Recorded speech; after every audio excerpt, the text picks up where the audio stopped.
Hey YouTube, the Handyman Zone here. The issue in this house, so we're going to try to help the lady today, the homeowner. The problem is when she's got like the kitchen light on and the living room light and she's running the blow dryer, the breaker trips. It's an annoying problem for her, so we're going to try to help her today. The way I explained it to her is these circuit breakers, here's your breaker panel. They're designed to trip, in other words, shut the circuit off when it gets overloaded. But what happens is, over the years, a single circuit breaker can get what I call trippy. In other words, it trips, it's supposed to hold 15 amps, let's say, but it'll start tripping at 10 amps because it's old and the spring is not, there's a spring in here that holds the switch, and it doesn't hold it for the full 15 amps. So I explained to her, maybe we'll get in the breaker box real quick and we'll replace that problem breaker with a new breaker and see if it helps. Who knows if it will. We'll update possibly with a response video. And by the way, I want to tell everybody out there, as long as it's in my head right now, if anybody has any questions or they have any problems and they want to discuss it, please post a response video to me. That goes to the front of the line. You can try comment below, but I'm serious, a response video and we're right on it. Plus, the other YouTube users will help you out too. So, here's the breaker panel. We're going to open it up. This one's got some paint on it, but you know a breaker panel is usually just that gray box in the basement of the garage or wherever yours is. But I want to say, before we get into this is kind of dangerous work playing with electric panels. Because there's parts of wires in here that are unfused. There's direct current from the line outside. It's probably like a 300 amp breaker on the electric system outside from the power company. So you can have like 300 amps of unregulated electricity that could really either make an explosion and blow your fingers off and give you like third-degree burns on your hands and stuff, or you could get electrocuted, you could get frozen to it with the electric current where your brain is saying let go of the screwdriver, but your muscles are frozen and you're just grabbing tighter and tighter and making a better and better circuit. So there's a couple of things we're going to do to minimize the problems that you may have with injury and death. And I would also like to state that I don't want any kids doing this. I don't want anybody that is like wet or standing in a puddle or otherwise unprotected. So the precautions I'm taking today to do this little project is, number one, I got work boots on that are like electrically designed for electricians. They're not really like grounded boots and they're not any kind of protection, but they got rubber soles and they're made in the idea that people can be working on electricity with these shoes. But they're really nothing special. You can't trust them. Number two, you want to make sure that you're not standing in a puddle or there's any water around, any standing water around, because that's going to ground you. And if you accidentally touch something while you're grounded, you're dead. So a couple of precautions I take. Number one, this is a basement, but there's a subfloor. There's a plywood floor with a carpet on top. But if there wasn't, I would want you guys to stand on a rubber mat, and this is just a simple doormat that I took from the back door, or I want you to stand on like a piece of plywood or a couple of pieces of cardboard, like a cardboard box knocked down, a couple of cardboard boxes knocked down. This is going to further insulate you from the ground, which is the enemy when you're working, human body is working on electricity. So I just want to get you off that concrete floor. I want shoes on you and I don't want any water around.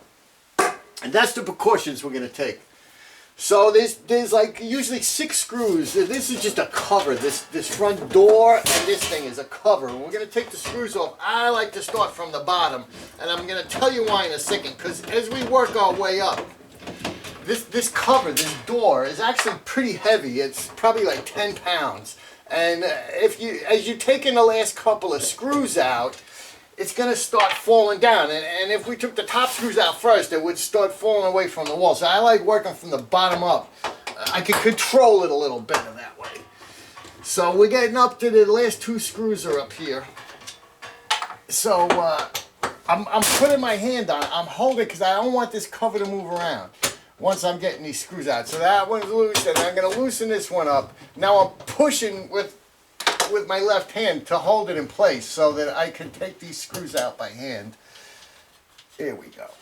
Okay, so now that all the screws out, the cover's just sitting there, I'm going to grab it underneath, supporting it, and I'm going to pull it straight away.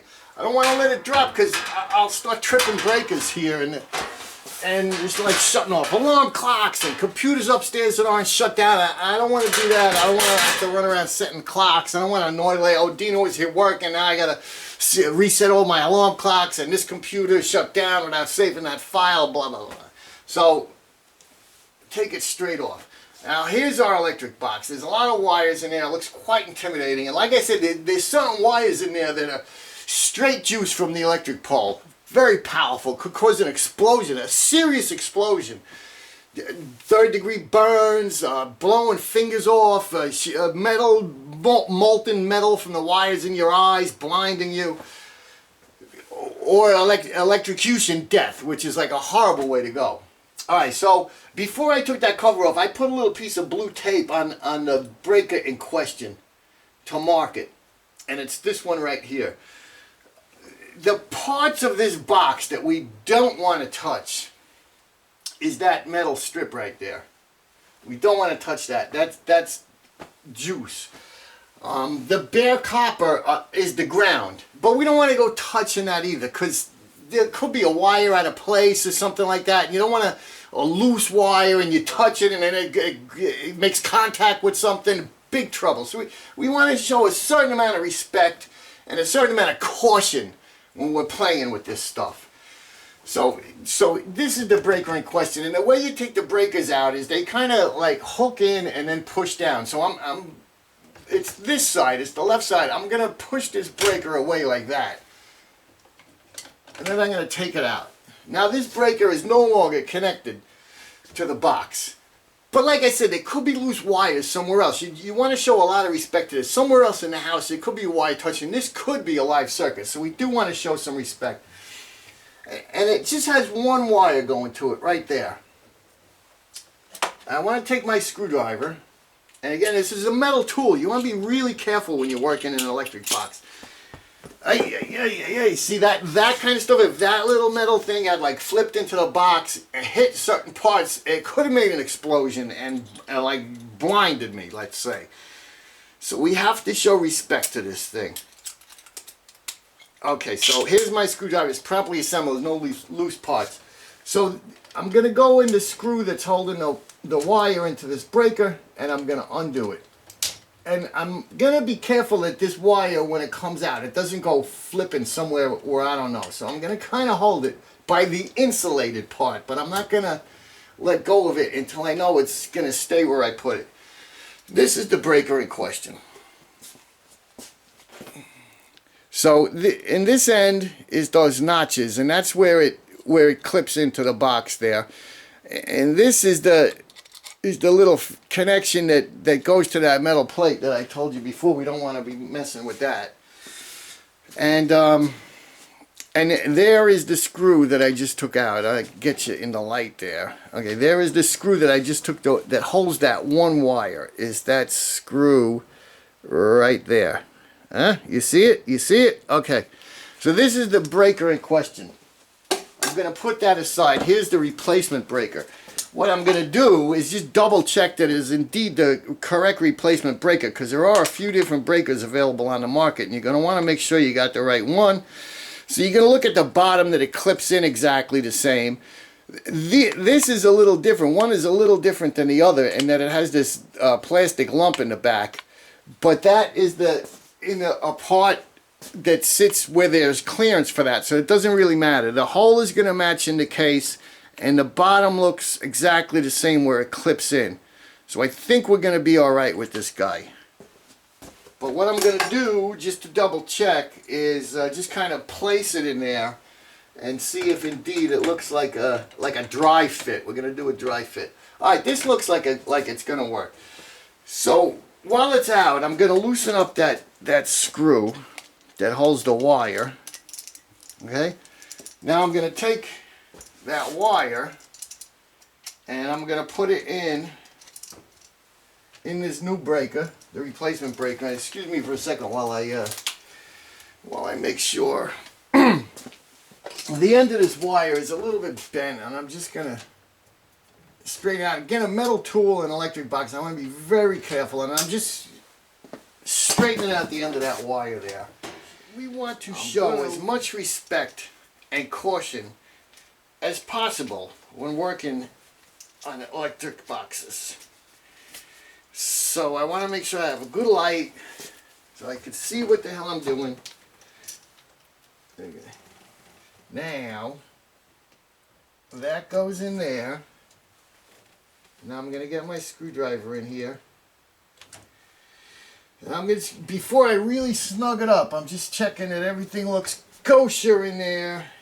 Alright, so it looks like I got it in the right spot. And you want to make these things fairly tight. They do torque down pretty good. So I'm giving it a nice, I got it like snug and then another half a turn. Now, it's got a little foot here that clips into that clip back there. So I'm going to stick it back where it goes. First I put that back corner in, and I'm being careful not to touch anything else. And I'm putting that back corner under that little foot. And now I'm going to push this down. But actually, before I do that, I'm going to put the breaker to the off position. Now I'm going to clip it in place. That's where it goes. It looks like it fits. And now I'm going to kick it on. And I'm going to check with my circuit tester that we got juice.